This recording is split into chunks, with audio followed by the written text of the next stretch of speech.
What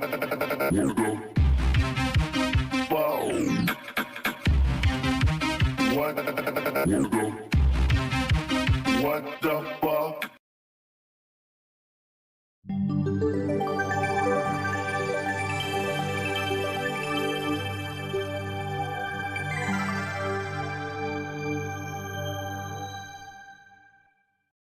The question I'm hearing more often these days from radio hosts like George Noory of Coast to Coast AM is, Marshall, can you show us proof of Nibiru? And that's a fair question because George has been following our work on the images we've been capturing from a surveillance camera mounted atop the Turrialba volcano in Costa Rica since we released our first video, Object of Interest as Seen from the Turrialba volcano, on February 11th, 2013. The reason why I get these questions is what these hosts are getting in terms of pushback from self-appointed debunkers. So what are the debunkers saying? It's the planet Venus, as shown here in a recent early morning observation. Or that it's a sundog, a scientific term for a bright circular spot or solar halo beside the sun. Then there are the more technical explanations that deal with camera aberrations, such as it's a reflection caused by a camera lens coating. Or, it's a lens flare caused by an internal reflection within the lens due to light being scattered by manufacturing inconsistencies in the lens itself. And finally, it's light bouncing off the front of the lens and onto the back of the outdoor camera housing window. So how do these debunkers come up with these scientific-sounding explanations? First, foremost, and always, they ignore the evidence and quickly pick up a megaphone. Their goal is not to study the data on its own merits, but rather to shout down whoever is presenting it in any way possible. Few people ever verify the claims made by debunkers, because debunkers know what's really going on for most of you out there, that you can't handle the truth. But that's changing, because we're seeing more of you out there becoming good cynics. You're not going to let some jerk with a megaphone stampede you, nor will you buy into any claim or representation that you have not personally verified. Considering that we have captured hundreds of images of Nibiru from the Turrialba feed, we are glad to see you out there because everyone loves a good cynic. That's why in this program, we'll debunk the debunkers with a fair examination of their claims for both natural observations and camera aberrations. And for those of you who may be concerned about what that means for you and what you can do next, no worries. We've got good news for you. So let's get started.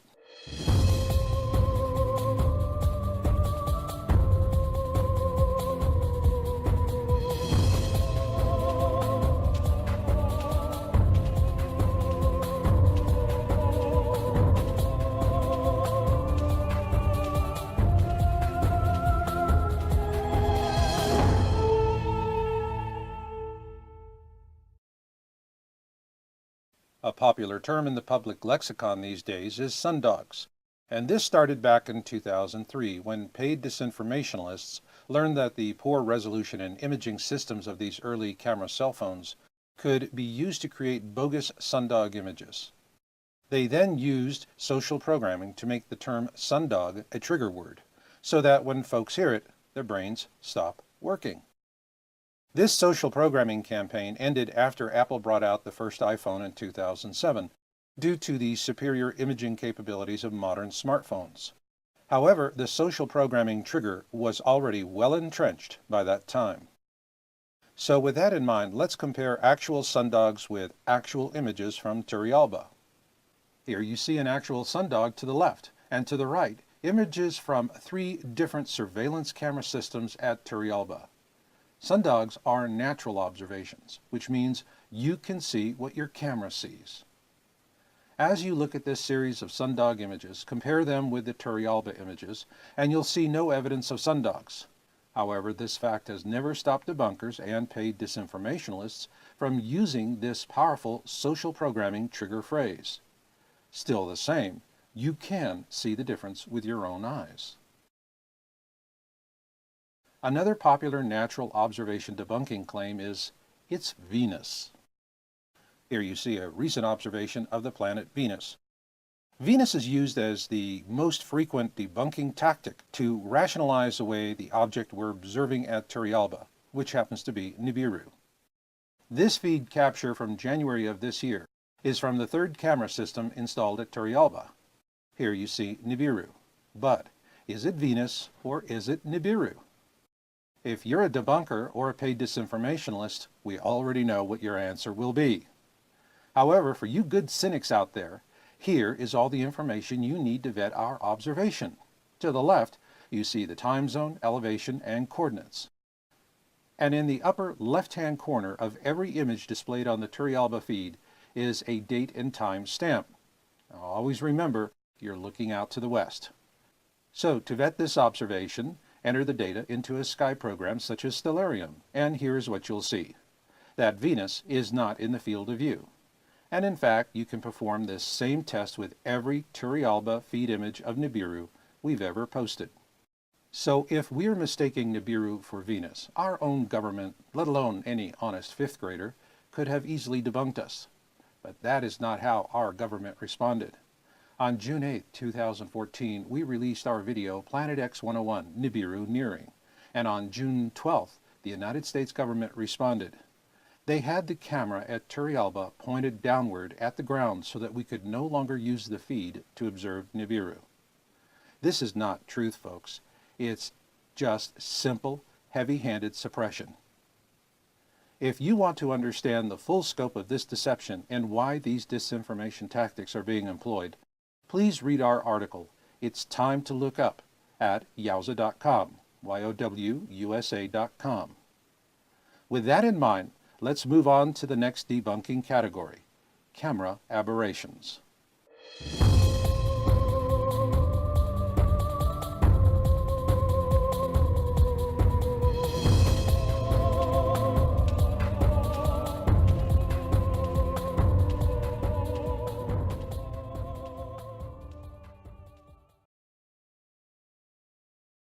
Camera aberrations are what the term implies, and unlike natural observations, these are image anomalies created by your camera. At the beginning of this program, we mentioned the three camera aberrations debunkers and paid disinformationalists use to dismiss our Nibiru observations. It's a reflection caused by a camera lens coating. It's a lens flare caused by an internal reflection. And it's light bouncing off the front of the lens and onto the backside of the camera housing window. Since this is the most creative of the lot, let's start with that by taking a quick look at the relevant outdoor surveillance camera components. Here is an example of a typical outdoor surveillance camera and its weatherproof housing. So let's strip it down to its bare components to see what's relevant. Here we begin with a camera body, to which we now add a lens. Unlike film cameras, digital cameras use an imaging sensor located just behind the lens mount to capture the image. So now that we have a complete camera, we need to protect it from the elements. That starts with a sealed weatherproof housing. And in front of this housing is a window for the camera lens. Now here is a key concept. No matter what kind of camera aberration we're talking about, it's going to happen within a few inches of the imaging sensor. Anything beyond the camera housing window will be a natural object. In terms of what we see at Turrialba, this is typically going to be clouds and heavenly objects such as the sun and Nibiru. Therefore, the important thing to remember is that digital cameras such as the outdoor surveillance camera at Turrialba can produce images with both natural objects as well as camera aberrations. So the trick becomes one of separating the real objects from the aberrations. And if you have a series of images, this can be done very easily with movement. Here we have a series of observation images recently submitted to us, which turned out to be an excellent example of a lens flare, and how it can be identified because of its random movements. That's why I call lens flares hoochie-coochie dancers, because they just dance around everywhere. In our video titled Planet X System Observations and Orbital Analysis, published on July 28, 2013, we presented a superb example of how Nibiru moves naturally through the sky. Here you see to the left of the sun is Nibiru, or what we used to call bluebonnet. Notice how it moves steadily through the sky, as natural objects do, while it closes with the cloud bank. Now remember, all camera aberrations happen within a few inches of the imaging sensor in the camera, which is installed just behind the lens mount. And what you see now is Nibiru slipping behind the clouds. It is also very important to note that Nibiru disappears behind the clouds while the sun is still in full view. Had it been an aberration, it would have remained in view with the sun.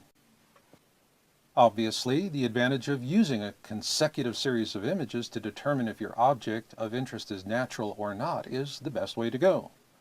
Yet in most cases, we only have one image to work with, or just a limited series. In this case, we at Yowza.com have developed an analysis method for studying just these kinds of digital images. We first explained a key element of a method we call camera sensor illumination, or CSI, in a video we released on April 19, 2013, titled Blue Kachina and Its Moon. Unlike film, which is a single substrate, digital image sensors are like a tiled wall, all contributing to a single image. Consequently, we found that natural objects that generate their own light will also cause what we call foreground illumination of the atmosphere in front of them, inside the image sensors that captured their presence. This became the basis for a complete camera sensor illumination method we presented on July 28, 2013 in our video titled Planet X System Observations and Orbital Analysis. In that video, we show two attributes of natural objects when imaged with digital cameras. First, they evidence foreground illumination, and second, they offer crisp, well-defined image details. Consequently, we refer to them as hot objects. Aberrations, on the other hand, we refer to as cold objects because they lack foreground illumination and evidence fuzzy edges. In reviewing our images of Nibiru, captured with the Turrialba surveillance cameras, we have always seen a consistent pattern of hot objects. Likewise, Nibiru moves in a natural manner in these feed captures, and as you saw before, it slipped behind a cloud bank at sunset while the sun was still in full view. So, are we asking you to believe that the images we have been reporting for all this time are in fact Nibiru? No. What we are asking you to do is to be a good cynic.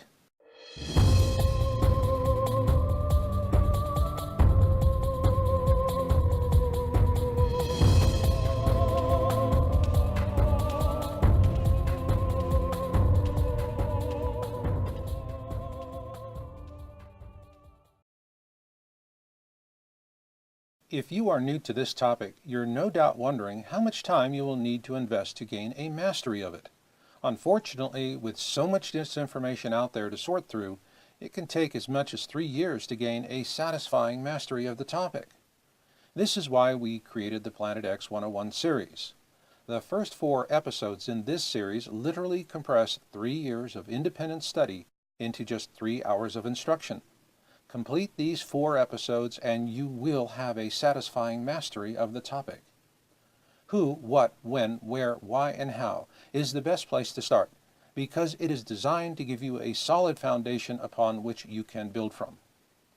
From there, Deep Impact shows you the most immediate concern with a Planet X system flyby, namely a deep impact event that will devastate coastal cities with a massive wall of water, such as that depicted in the movie Deep Impact. Then you'll be ready for Nibiru nearing. This is the episode that prompted the United States government to render the surveillance camera feed at Turrialba useless for the purpose of observing Nibiru. And then you'll be ready for the next video, Pole Shift, and the big what-if question, how will it happen? Also in this video, you'll see documented proof that our government has in fact admitted to the existence of Planet X and that we live in a binary star system. Once you've completed this series of instruction, you'll be ready to take action. If you're ready to become a part of the solution, visit yowza.com, that's YOWUSA.com, and read It's Time to Look Up. In that article, we ask you to begin looking up at the sky, and we show you how to make a verifiable observation report. The rules are simple. You must make a naked eye observation, sending us a picture your friend took, or something that you found after looking at an image you had captured with your camera is of no value to us. Next, send us the raw image file from the camera, and please note, it needs to have a minimum resolution of 8 megapixels in order for us to conduct a proper camera sensor illumination analysis. And most importantly, you must come forward. We do not publish anonymous reports. You must give us a telephonic interview to explain what you have observed, and then give us your permission to publish that interview along with your real name and the city or general location in which you made the observation. So if you feel that you've seen Nibiru in the sky, contact us at info@yowza.com with your report. And remember, you must look before sunset and to the west. And I'll leave it on that note. So until the next time we meet, remember Marshall's motto: destiny comes to those who listen and fate finds the rest. So learn what you can learn, do what you can do, and never give up hope. This is Marshall, and I'll catch you on the backside.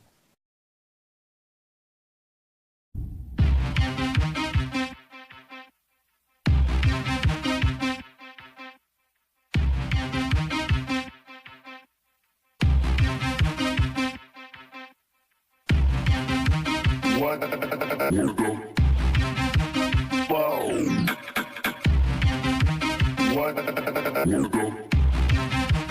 What the fuck?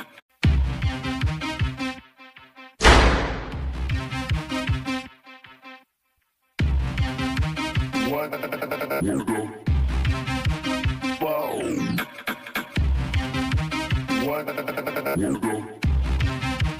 What the fuck?